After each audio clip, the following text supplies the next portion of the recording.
penyebaran Injil bisa berbagai cara. Betul. Kontekstual lah bahasanya. Iya, kontekstual. Jadi dengan cara lain kita bisa berbagai cara menyebarkan Injil, tetapi nilai daripada Injil itu nggak boleh kurang. Nilai daripada firman Tuhan itu nggak boleh kurang. Nah, apakah ini kontekstual yang dinamakannya gereja clubbing ini, atau emang akal-akalan aja gitu biar orang banyak yang datang? Gue sih belum pernah kan ke ibadahnya. Tapi gue tahu itu tempatnya gitu. Karena lu kerja situ ya. Karena gue kerja situ. Jadi gue pastikan buat diri gue sendiri gitu. Kalau gue ikut sama aja itu gue kerja. Jadi bukan ibadah ya? Sama.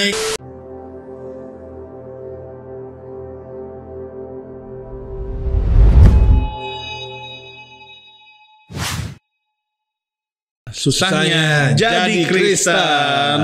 Oke. Nah, SJK kali ini kita punya narasumber, Bill. Mantap. Siapa narasumber kita juga dari, sebenarnya sebelumnya kita mau ngomongin tentang satu hal, yaitu adalah tentang gereja di clubbing.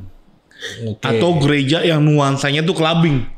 Nah, apakah itu diperbolehkan, atau emangkah itu sudah waktunya mengikuti perkembangan zaman? Karena kan kita lihat bahwa kita selalu pegang bahwa penyebaran Injil bisa berbagai cara. Betul. Kontekstual lah bahasanya. Iya, kontekstual. Jadi dengan cara lain kita bisa berbagai cara menyebarkan Injil, tetapi nilai daripada Injil itu nggak boleh kurang. Nilai daripada firman Tuhan itu nggak boleh kurang. Nah, apakah ini kontekstual yang dinamakannya gereja clubbing ini, atau emang akal-akalan aja gitu biar orang banyak yang datang? Kan gitu kan?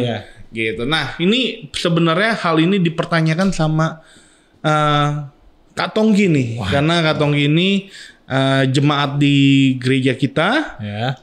Lalu dia juga pelaku usaha. Bukan pelaku usaha dong. Kok pelaku? musisi. Dia musisi di hiburan malam gitulah di Jakarta Selatan gitu. Nah, emang apa fenomena-fenomena apa nih Kak yang Kak Tongki lihat dari kejadian-kejadian itu nih sebagai orang di dunia malam? Yang gue lihat sih pas ibadah di tempat gue kerja gitu, yang pertama itu yang gue rasain itu cuma satu sih sebenarnya. Apa tuh? Malu. Malunya bukan malu gimana, malu sama temen non muslim nanya. Yang non Kristen apa non Kristen? Non Kristen dia nanya, bisa ki ibadah di sini? Oh, udah dia nanya emang Kak? Dan juga ada juga yang mau nanya tapi nggak enak. Pasti banyak yang nanya lah. Gitu kan.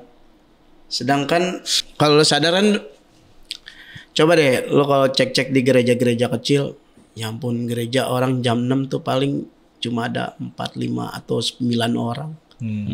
Padahal gereja tuh kekurangan jemaat, ngaku kekurangan jemaat. Banyak banget. Kok dia bisa ikut tren ibadah malam di klub malam, jadi samain gitu.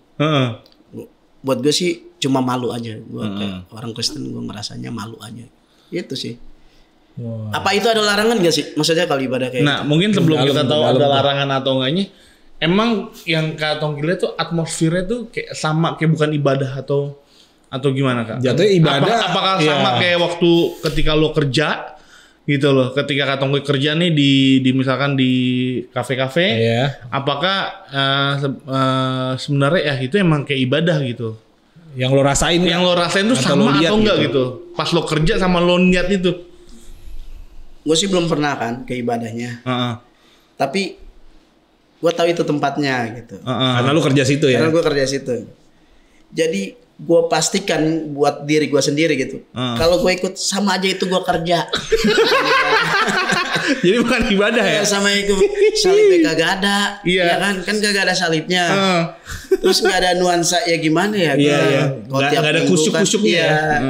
Kalau tiap minggu kan kita bawa anak atau penyerahan anak gitu, kita boro-boro penyerahan anak ini, bikin anak kali nanti bisa. Iya benar. Itu berarti di tempat gua ya. Betul. Oh iya ngeri. Gitu. Ini perspektif lu ya sebagai orang yang memang kerja di situ. Betul. Buat gua sih gua nggak ngelarang. Terserah mereka mau ibadah di mana. Tapi buat gua, karena gua kerja juga sama orang yang non Kristen, jadi gue kayak ngerasa malu aja gitu. Gitu aja gitu. Siap. Jadi dengan kata lain di situ kayaknya tinggal ada yang nyawer aja. Jadi itu naik klub ya. Nah kan ngasih persembahan. Persembahan. Iya beda ya. Menurut ketua gimana? Maksudnya ada larangan nggak sih ibadah-ibadah di tempat kayak gitu? Nah memang kalau ngomongin gereja harus kembali ke ininya ya. Konteksnya ya. Intisari dari gereja sendiri gitu. Jangan intisari dong, ini mentang-mentang lagi ngomong kayak gini. Iya maksudnya inti.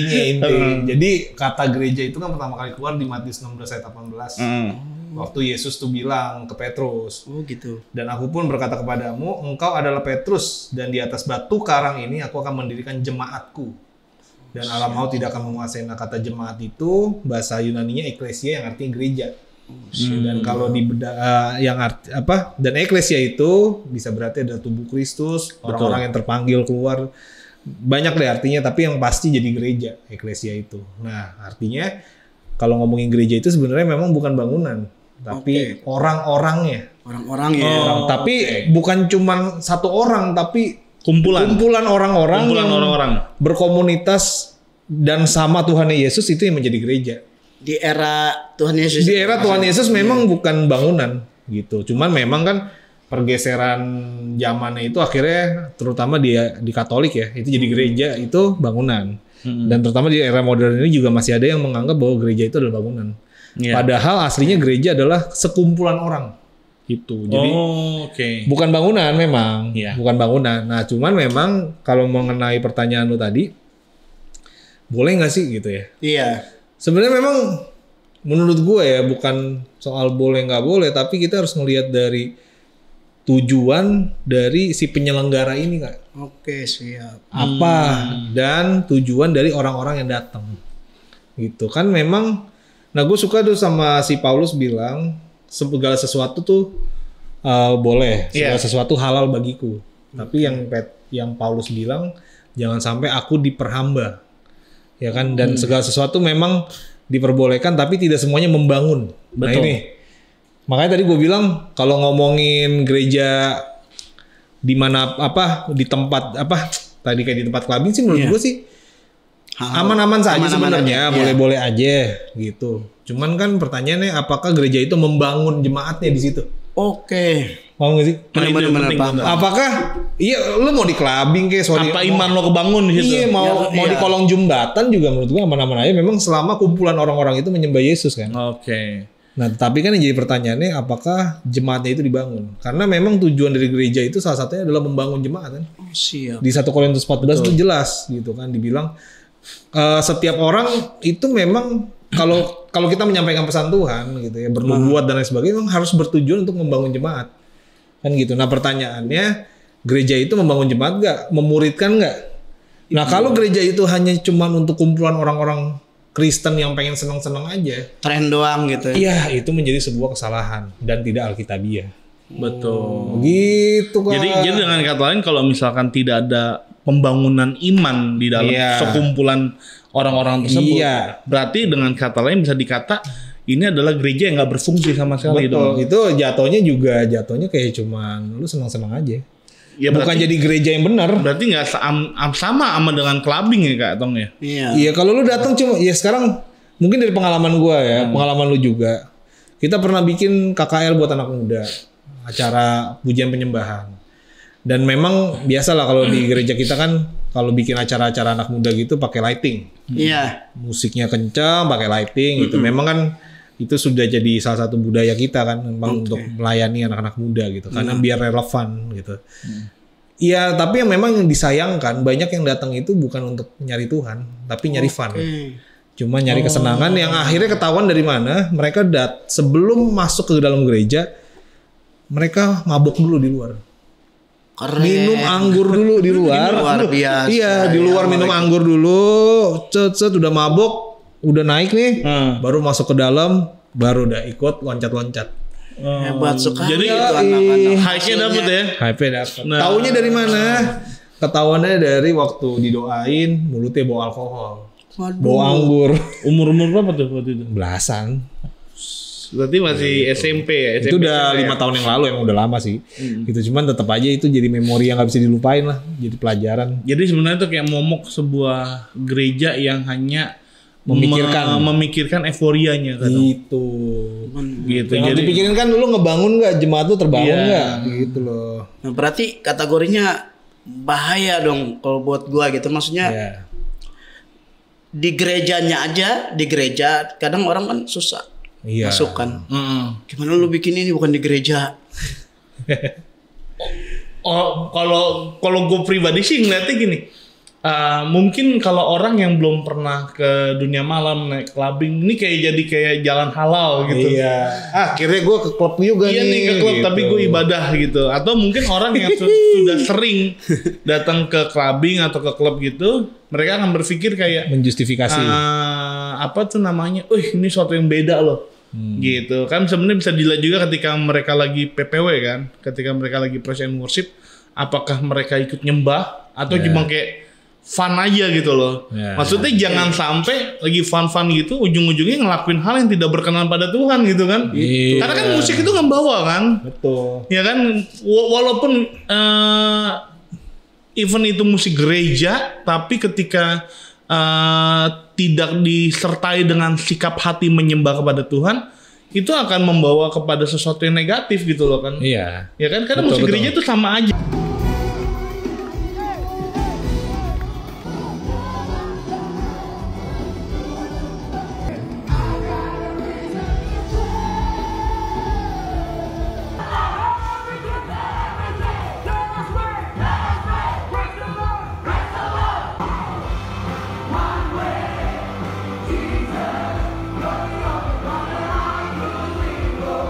Nah, memang yang pas di situ kan ada bangunannya memang gereja. Bangunnya gereja. Tapi musiknya musik klub gitu. Musik klub. Itu nggak tahu tuh udah berapa yang mabok tuh di situ kan. Nah, kalau Kak Tongki pribadi Kak, lu masuk gereja terus ada musik lu gimana Kak gitu loh? Gue cuma satu, maksudnya yang di dalam pemikiran gue, inget kerja. Jadi bukan ibadah kayaknya. Iya, bukan cuma inget kerja. Maksud gue jadi kayak kebalikan. Ini anak hari Minggu nih, ini anak malam Minggu, pertukaran jemaat jadinya. Itu, aduh gila ya. Gitu. Tapi emang yang Kak Tongki harapkan tuh gereja tuh kayak gimana sih? Maksudnya ketika Kak Tongki masuk gereja, suasananya tuh gimana? Nah kan gini, Kak Tongki kan dulu pernah bandel lah ya. Pernah bandel. Nah terus bertobat nih, terus rajin ke gereja, jadi seri sama Tuhan. Nah itu gimana Kak harapan lo? Memang sih kalau di beda pandangan, maksudnya kalau di era sekarang ya mungkin pemikirannya kayak gitu. Tapi kalau buat gue tuh mau masuk gereja tuh yang tenang. Oh khusyuk ya? Iya. Iya. Seperti kayak saudara-saudara kita lah. Kayak orang masuk ibadah saudara-saudara kita kan tenang. Iya. Jadi dapat apanya? Bukan yang hingar-bingar. Waduh. Iya. Menurut gue itu sih. Iya. Jadi sebenarnya bukan soal lagunya tapi soal sikap hati loh berarti sekarang kan.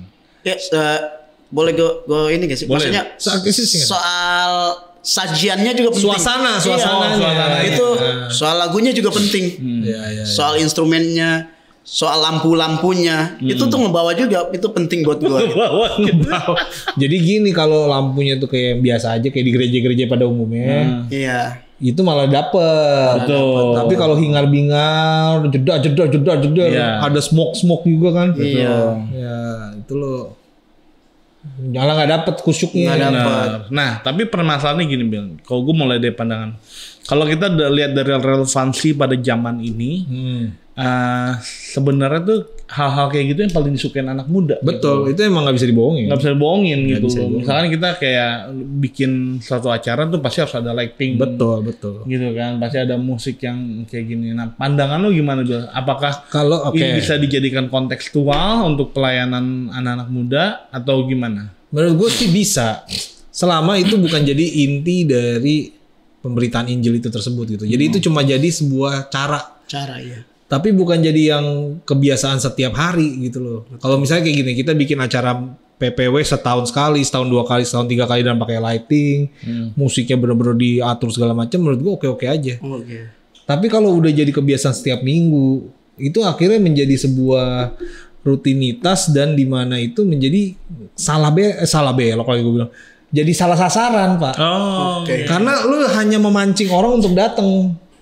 Udahlah nggak apa-apa, fun aja, yang penting fun. Yang penting gereja rame. Gitu. Yang penting gereja rame. Ya gue nggak tahu ya yang buat gereja clubbing jadi gereja atau gereja jadi clubbing itu, gue nggak tahu tujuan mereka. Tapi kalau menurut gue, kalau itu jadi sarana hanya untuk mendatangkan jemaat, dan dia bikin setiap minggu, menurut gue udah salah sih. Itu salah banget. Karena harusnya gereja itu adalah untuk memuridkan. Betul. Lu mencetak murid di gereja. Betul. Bukan cuman bawa orang datang ke gereja, Pak. Nah, kalau dulu nih, ini kan waktu itu Katong sempet tanya. Awal gerejanya Pak Niko kan dulu di clubbing tuh di Bandung. Iya. Iya kan? Di klub. Jadi sorenya, malamnya itu clubbing, paginya tuh bikin gereja. Iya. Masih ada kayak puntung rokok lah, masih ada yang orang bekas mabok di depan Katong. Kan pernah ketemu kondom. Iya, pernah ketemu kondom. Nah, Katong ini pernah nanya, pernah mikir bahwa itu kan tempat yang dipakai buat hal-hal negatif. Bahkan kalau ketemu kondom, at least pasti pernah ada perjinahan di situ. Apakah layak kayak Katongnya? Di besoknya dipakai buat ibadah gitu. Lo gimana? Iya, itu lagi kembali tujuan ibadahnya itu apa maksud gua? Tadi gue bilang, kalau Alkitab bilang bukan soal tempatnya memang. Gitu. Tetapi makanya tujuan dari waktu di Rayon 2 itu bikin di klub itu apa waktu itu? Karena kan pada waktu itu yang gue tahu emang gak dapet tempat. Oke. Yang gue tahu ya, mohon maaf kalau gue salah di gereja Gatsu itu. Tapi memang yang gue tahu karena gak dapet tempat. Bukan karena emang sengaja dibikin di situ gitu. Karena memang gak ada tempat. Dan setahu gue itu udah pindah berapa kali deh. Makanya akhirnya dapetnya di klub gitu kan. Mungkin itu awal cikal bakalnya kenapa akhirnya banyak gereja yang ada di mall akhirnya dan lain sebagainya. Itu sih yang gua tahu gitu.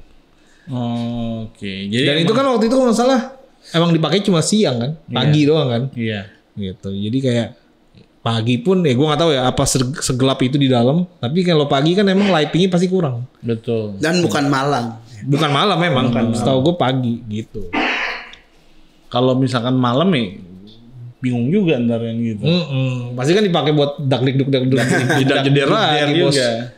Jadi dengan katanya nggak ngaruh ya tempatnya, walaupun itu misalkan tempat itu habis dibikin hal yang negatif yang tidak berkenan. Menurut gue kuasa Tuhan nggak terbatas di situ. Kuasa Tuhan nggak terbatas. Ketika kita menyembah pasti Tuhan tetap turun di tempat. Itu berhenti dengan hatinya gitu. Ya gimana Katong? Apakah kejawab dengan? Kejawab. Jadi keresahan gue terjawab. Maksudnya ketua tadi bilang yang paling penting tuh maksudnya mereka nyampe atau enggak. Betul. Kebangun atau enggak. Niatnya. Itu yang paling penting sih. Iya. Oh, gue baru tahu. Jadi walaupun tempatnya dimanapun tetap bisa nyembah kan gitu. Bisa kan menyembah dalam roh dan kebenaran. Benar. Di mana aja bisa. Dan yang tadi yang gue tangkap adalah boleh lo pakai lighting atau apa, tapi jangan hal itu jadi konsumsi sehari-hari. Makanya ada jaminan nggak ngebangun di lighting itu kan pasti nggak ada. Betul. Ya, makanya kalau pakai tiap hari, bukan tiap hari lah maksudnya. Kalau itu cuman buat narik jemaat, ya. Jadi dunia hiburan ya. Iya, harusnya dibangun juga jemaatnya. Betul. Karena kan pernah ada acara ya, saksikan apa lighting. Oh iya, gue pernah tuh lewat di Instagram gue. Dia konser rohani. Yang gue lucu di situ, memang dia nampilin lighting kan, permainan lighting canggih-canggih. Dan yang dijual di situ atau ditawarkan itu adalah mari menyembah dengan lighting super gitu-gitu. Lah gue kaget lah. Masa Apa penyembahan lu tergantung lighting, gue bingung jadi. Naik atau enggak tergantung lighting. Mari menyembah dengan permainan lighting lah.